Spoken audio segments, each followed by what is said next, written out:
Shalom Bapak Ibu, saudara-saudara yang kekasih dalam Kristus, selamat pagi. Hari ini kita akan belajar firman Tuhan dengan tema makanan kesukaan. Setiap kita tentunya memiliki makanan kesukaan, dan bila itu dihidangkan di depan kita, kita akan menyantapnya dengan penuh sukacita tentunya.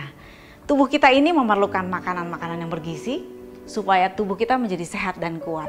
Mungkin ketika kita kecil kita belajar bagaimana supaya tubuh kita sehat dan kuat, kita harus makan makanan 4 sehat 5 sempurna. Supaya badan kita senantiasa sehat dan kuat. Demikian pula dengan roh kita. Bagaimana supaya roh kita menjadi sehat dan kuat? Tentunya juga perlu makanan-makanan yang bergizi. Makanan yang bergizi untuk roh kita adalah firman Tuhan. Untuk itu kita akan belajar sama-sama hari ini dari Mazmur 1 ayat yang pertama sampai ayat yang ke-6. Mari kita membacanya bersama-sama. Jalan orang benar dan jalan orang fasik. Berbahagialah orang yang tidak berjalan menurut nasihat orang fasik, yang tidak berdiri di jalan orang berdosa, dan yang tidak duduk dalam kumpulan pencemooh. Tetapi yang kesukaannya ialah Taurat Tuhan, dan yang merenungkan Taurat itu siang dan malam. Ia seperti pohon yang ditanam di tepi aliran air, yang menghasilkan buahnya pada musimnya dan tidak layu daunnya. Apa saja yang diperbuatnya berhasil.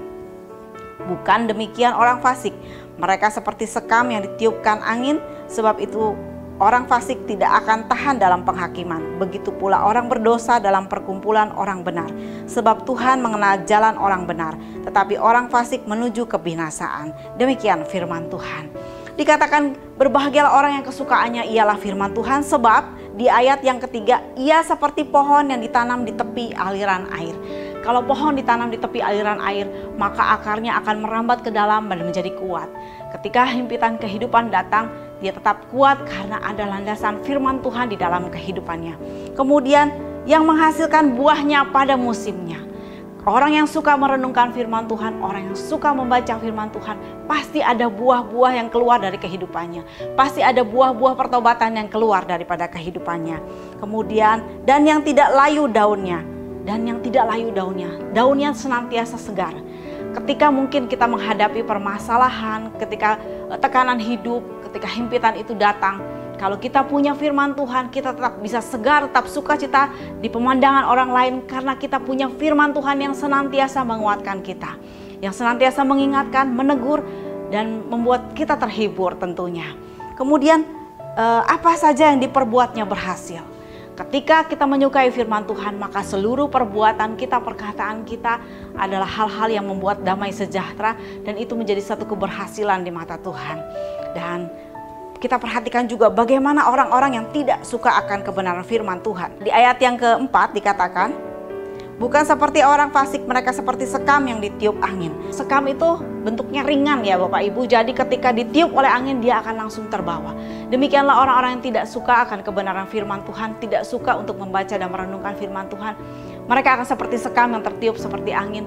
Mereka tidak mempunyai pendirian, mudah sekali terbawa oleh arus dunia ini. Ketika keadaan dunia terguncang, dia akan ikut terbawa arus dunia ini. Kemudian tadi di ayat yang kelima dikatakan, sebab itu orang fasik tidak akan tahan dalam penghakiman, begitu pula orang berdosa dalam perkumpulan orang benar. Tentunya orang-orang ini tidak akan suka dengan perkara-perkara rohani, dan mereka tidak akan tahan dalam perkumpulan orang-orang yang rohani. Mari kita setelah merenungkan firman ini, kita tahu bahwa firman Tuhan itu sangat penting di dalam kehidupan kita. Seperti beberapa tahun yang lalu Bapak Gembala pernah katakan, cintai jiwamu, baca firman Tuhan setiap hari. Biarlah firman Tuhan menjadi makanan kesukaan kita, sehingga rohani kita menjadi sehat dan kuat. Seperti Tuhan Yesus juga dikatakan di dalam Yohanes 4 ayat yang ke-34, demikian firman Tuhan. Kata Yesus kepada mereka, makananku ialah melakukan kehendak Dia yang mengutus aku dan menyelesaikan pekerjaannya.